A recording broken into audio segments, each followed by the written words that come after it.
Olá, meu nome é Jéssica Silva Gama, eu sou integrante do grupo composto pelos discentes Luiz Henrique de Paulo Pinto e Revison de Jesus da Costa Sanches e eu. Esse vídeo é referente ao primeiro vídeo relatório da disciplina de instrumentação biomédica. A docente dessa disciplina é a professora Maria Conceição Pereira Fonseca e esse vídeo é referente ao experimento do divisor de tensão ceifador polarizado. Bem, para o entendimento desse vídeo relatório, é importante falar um pouco o que é um circuito divisor de tensão, né? Então, um divisor de tensão é empregado com a finalidade de reduzir uma tensão de alimentação a um nível específico, a um nível que se quer. É particularmente útil em situações onde a fonte de tensão disponível excede o valor requerido pelo componente ou subsistema, ou nos casos em que a obtenção daquela tensão específica seria inviável através da simples combinação de fontes de energia. Então, como pode ser visto na figura, está tendo uma tensão, né, de entrada, que ela tem um nível, um valor, né, maior, e ao passar pelo divisor de tensão, né, aqui feito pelos resistores R1 e R2, a saída, a tensão de saída, ela vai ser menor. Seguindo, vamos falar um pouco sobre os circuitos ceifadores. O ceifador é projetado para retirar, cortar ou ceifar uma porção específica, né, de um sinal aplicado em sua entrada. Sua função primária é limitar o sinal de saída de um valor pré-determinado, seja num pico positivo, também chamado de teto popularmente, ou um negativo, também chamado de chão, ou em ambos. Ele utiliza majoritariamente diodos semicondutores, em conjunto com resistores e frequentemente fontes de tensão DC. A fonte de tensão, né, é usada para polarizar o diodo, definindo com precisão o nível de tensão no qual o ceifamento irá ocorrer. A partir disso, a onda de saída terá seus picos limitados ao valor estabelecido pelos pontos de corte, e a região do sinal não ceifada é transmitida para a saída sem distorção. E por que isso é importante, né? Qual a importância disso para a engenharia biomédica? Entender melhor esse tipo de circuito. Primeiro, qual é a necessidade de um divisor de tensão na engenharia biomédica? Em aplicações biomédicas, os biosinais, né, como o ECG, por exemplo, apresentam baixa amplitude de pico, geralmente na faixa de milivolts ou microvolts. Os sistemas de aquisição e proteção, como o ceifador, precisam, portanto, de tensões de referência, né, extremamente precisas e de baixa magnitude para o seu funcionamento.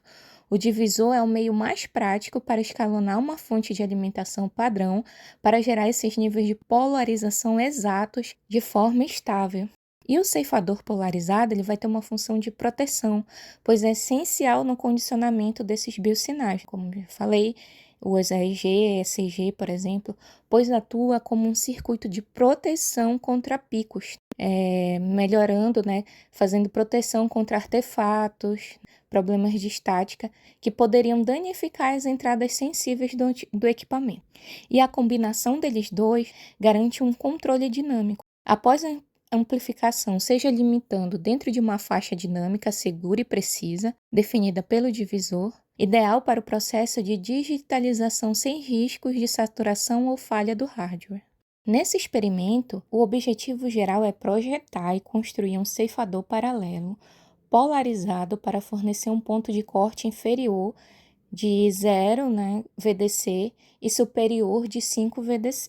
Os objetivos específicos é que essas tensões deverão ser obtidas a partir de um valor fixo de entrada de 12 volts, proveniente da fonte da bancada do laboratório, ou seja, para polarizar o diodo, precisarão projetar divisores de tensão para reduzir os 12 volts à tensão desejada. O diodo D1 vai ter que ser um Schottky e o D2 um retificador SI. Além disso, né, lembrar que a resistência RS, que é do resistor limitador de corrente, deve ser pensada, né, no que foi visto em sala de aula. E a resistência de carga RL é a resistência interna do próprio osciloscópio. Isso vai ser importante para fazer as contas, né, e montar o circuito. Para fazer os cálculos, foi visto em sala de aula, né, a fórmula que a tensão de saída vai ser igual à tensão de entrada, né? Eu digo a fórmula relacionada ao divisor de tensão, que a tensão de saída, né, vai ser igual à tensão de entrada pelo R2 dividido pela soma dos resistores R1 e R2. Isso vai ser melhor entendido quando for mostrar o esquemático do circuito. Então, como saber, né, qual resistores utilizar nesse divisor de tensão? Então, para isso, vai se achar primeiro a proporção entre esses resistores, partindo da fórmula, né, fazendo uma manipulação algébrica da fórmula, né, da tensão de saída dos divisores de tensão, né, a gente chega na seguinte fórmula, que a proporção entre o R1 e o R2 vai ser igual à tensão de entrada menos a tensão de saída sobre a tensão de saída. E aqui foi utilizado que a tensão de entrada a gente sabe que vai estar em 12 volts. Aí foi usado a tensão de saída como 4,8 volts, sabendo-se que o primeiro diodo que vai ser usado, o Schottky, ele vai somar 0,3 volts, mais ou menos, nessa tensão. Então, no final, a gente teria uma tensão de 5,1 volts. E a partir desse cálculo, foi visto que a proporção entre esses dois resistores era de 1,5. Aí, usando o que foi aprendido em sala de aula, né, como estava num dos objetivos específicos, a resistência do limitador de corrente, né, tem que ser levada em consideração, que é o RS, né, fazendo com que o R2, que vai ficar em paralelo, né, com esse resistor, ele seja 100 vezes menor que esse RS. Então, foi colocado, né, que esse R2 estaria em 100 ohms e, a partir disso, foi multiplicado 100 vezes 1,5, né, chegando no resistor, na série 12, né, de 150 ohms. A segunda conta foi feita para o outro diodo, né, adotando a mesma fórmula, né, e aqui, para não confundir, foi adotado que R1 seria igual a RA e R2 igual a RB. Então, a proporção entre RA e RB, né, vai ser novamente usando a mesma fórmula, só que aqui o segundo diodo, ele irá adicionar o nosso chão, o nosso pico inferior. E esse pico inferior deveria ficar em 0 volts. Então, como esse segundo diodo, ele vai diminuir menos 0,5 volts, então essa tensão de entrada desse divisor tem que estar em 0,5 volts positivo, para que ao chegar com menos 0,05, ela seja subtraída e chegue no zero. Então, essa proporção deu uma proporção igual a 23. Então, usando, né, o mesmo pensamento em relação a ele ser 100 vezes menor que o RS, o RB também foi colocado em 100 ohms, e a partir disso foi multiplicado por 23, ele chegou em 2.300 ohms, e depois vai ser visto que, como não tem um resistor, né, na série 12, com 2.300 ohms, aí foi colocado para 2.200 ohms. A partir dessas contas foi feito o desenho esquemático, onde o R1, né, ficou a 150 ohms e o R2 a 100 ohms, né, nesse primeiro divisor de tensão, sendo alimentado por 12 volts, né, que era a nossa VIN, e a tensão de saída, né, o Vout, vai estar alimentando esse diodo, né, esse primeiro diodo, que vai adicionar o teto, que vai estar somando mais 0,3 volts. No segundo divisor de tensão, né, foi usada a resistência do resistor A 2.300 ohms e a resistência do resistor B em 100 ohms, e a entrada também de 12 volts, e o diodo vai diminuir 0,5 volts. E o RL vai ser a resistência do osciloscópio. Falando um pouco sobre a montagem do circuito, utilizamos uma protoboard, 5 resistores, um de 10K, 2 resistores de 100 ohms, um resistor de 150 ohms, um resistor de 2.2 kΩ, substituindo o resistor de 2.3 kΩ que a gente idealizou nos cálculos. Infelizmente não tínhamos, porque não é um resistor comercial, e substituímos por um de 2.2 kΩ. Usamos também jumpers, diodo, tanto Schottky como o de silício também foram utilizados. Falando agora um pouco sobre a montagem do circuito. Como vocês podem ver na imagem, temos um jumper verde que fica localizado no centro da protoboard. Esse jumper verde foi onde injetado o sinal. Tanto nessa mesma trilha temos um jumper amarelo e branco, que é onde sai o sinal para o osciloscópio. E nessa mesma trilha também temos o resistor de 1K. Esse resistor de 1K leva para o divisor dos dois diodos, tanto Schottky quanto o de silício.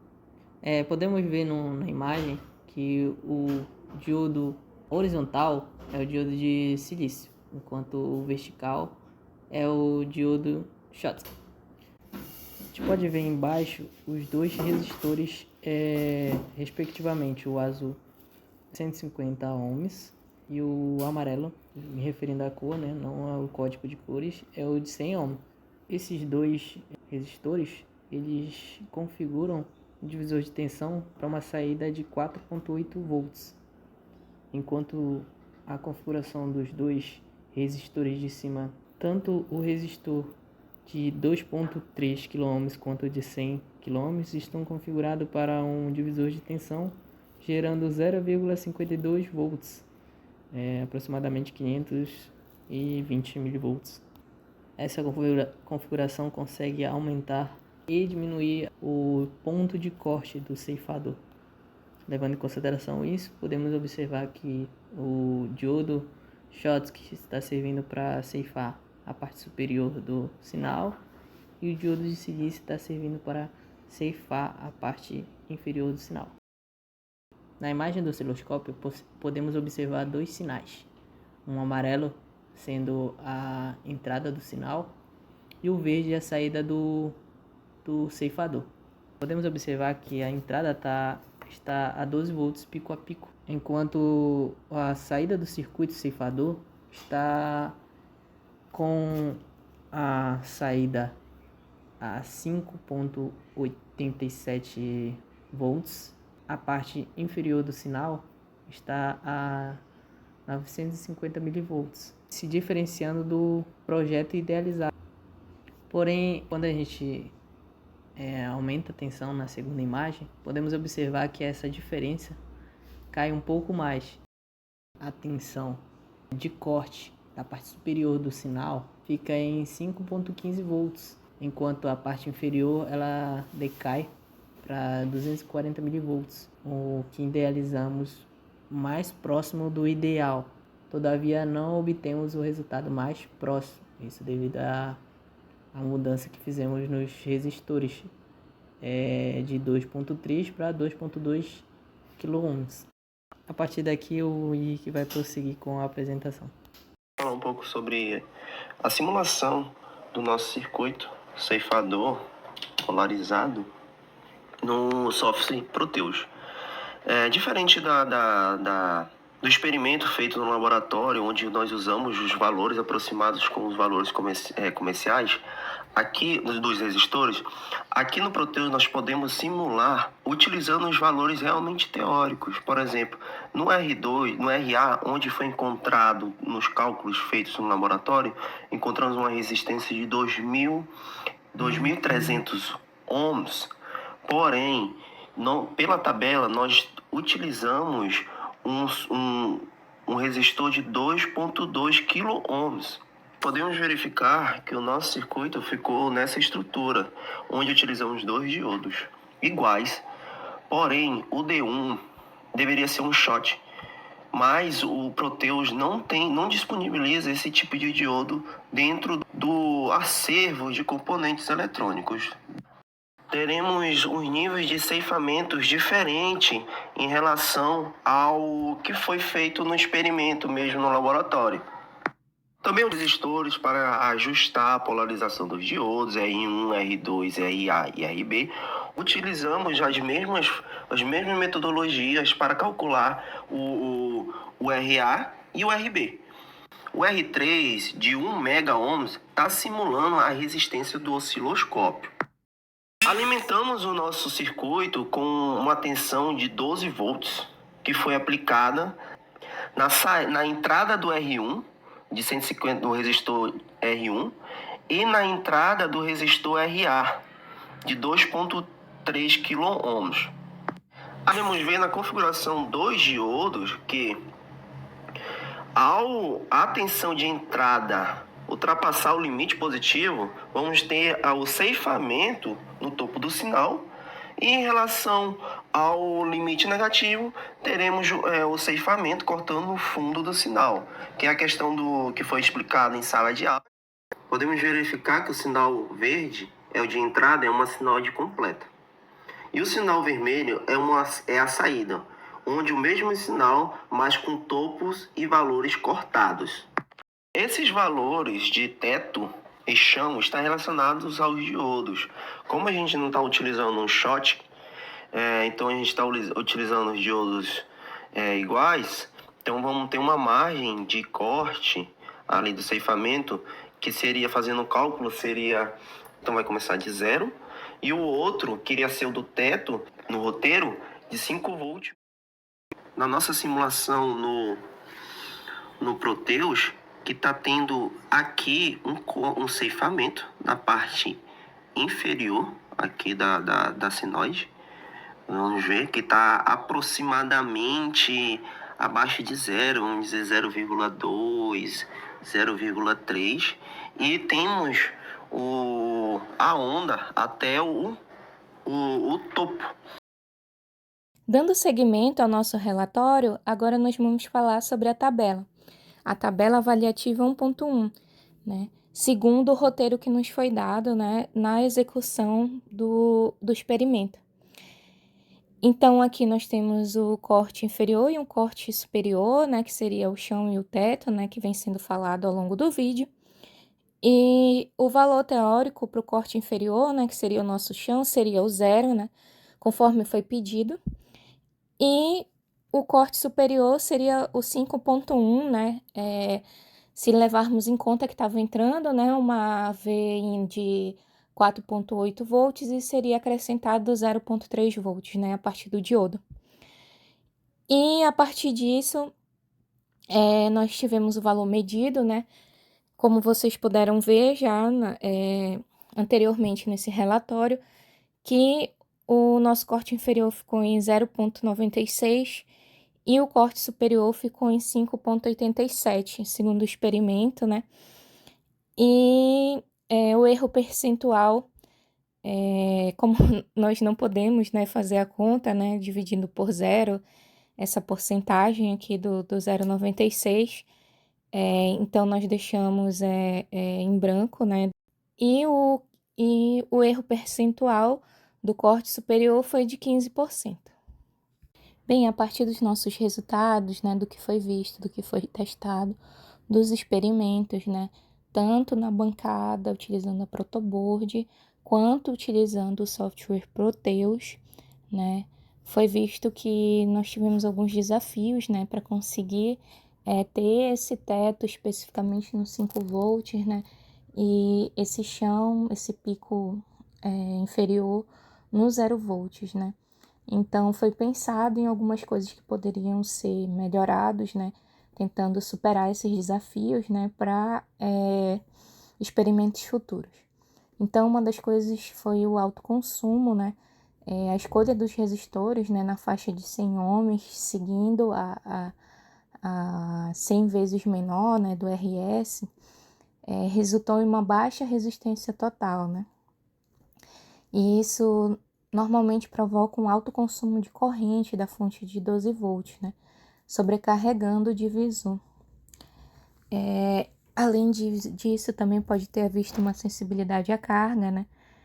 A baixa impedância de entrada do divisor não impediu que o circuito do ceifamento real, né, os diodos, conseguissem chegar nesses dois picos, né, tanto superior quanto inferior, né,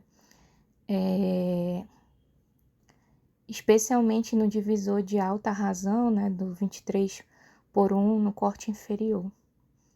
E aqui a gente colocou algumas possíveis soluções, né, que seriam ajustar os valores dos resistores, né, desses divisores de tensão, para reduzir o consumo da corrente e manter a estabilidade, né. E então, para a melhoria, né, desse divisor, a solução talvez fosse utilizar esses resistores, né, na faixa dos kΩ, né, de uma forma controlada, né. Em vez dos 100 ohms, por exemplo, poderia ser usado o R2 em 4,1 kΩ e o R1 em 5,9 kΩ, né, para o corte superior, né, totalizando 10 kΩ. E o uso de kΩ poderia reduzir drasticamente o consumo de corrente, né, embora, claro, né, isso nos tire da margem, né, de 100 vezes menor que o RS, né. Mas a prioridade, né, passaria a ser a eficiência e a estabilidade de longo prazo, né, e não a baixa impedância extrema. Então, essa seria talvez uma possível solução, né, que pode ser implementada e pensada também para os próximos experimentos. Em conclusão, né, o circuito projetado, né, de forma teórica, os cálculos deles funcionavam, né, para que se atingisse esses limites, né, pensados, né, e a lição prática é que os resultados, né, mostraram discrepâncias, né, causada pelo carregamento excessivo dos divisores, muito provavelmente, e pela tolerância dos próprios componentes, né, e como já falado, né, uma melhoria essencial em projetos futuros seria a prioridade, né, deve ser a estabilidade, né, e a eficiência, né, possivelmente utilizando esses resistores, né, na faixa de 4 ohms, né. Ao finalizar, né, também esse relatório, nós como equipe, né, vimos que a gente pôde entender muito melhor o que a gente viu, né, nas aulas, entender como esses diodos, né, esses divisores de tensão, esses ceifadores vão poder nos ajudar, né, nas próximas práticas, né, e como futuros engenheiros biomédicos, né, projetando esses equipamentos, né, que vão tá utilizando biosinais, né, como entrada. Então é isso. O nosso grupo agradece, né, todo o empenho da equipe de monitores, né, para que o nosso experimento, né, fosse conduzido da melhor forma.